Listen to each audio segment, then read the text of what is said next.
What are the rules for the PPP loan forgiveness? So an average number of full-time equivalent employees cannot have changed. So you will determine that by choosing a period of either February 15th of 2019 to December 31st of 2019, or you can choose January 1st, 2020 to February 29th of 2020. If you are a seasonal employer, you can choose February 15th, 2019 to June 30th, 2019.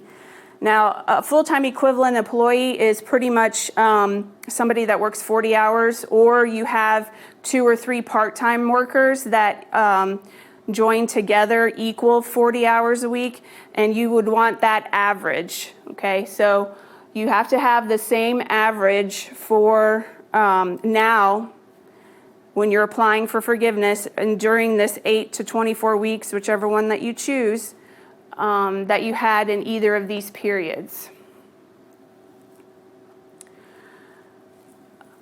Forgiveness will not be granted if you have a reduction of more than 40% of your full-time equivalent employees. And at least 60% of the loan must have been used for payroll costs. So as we discussed before, some of the allowable expenses were the rent, the mortgage interest, things like that. But you want to make sure that the majority, or 60% of what expenses that you're using to apply for forgiveness were actually used for payroll costs, which means salaries and wages.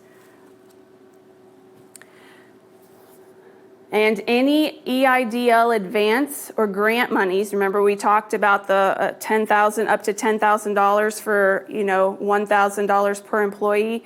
Any monies that you received for that grant will reduce the amount of forgiveness.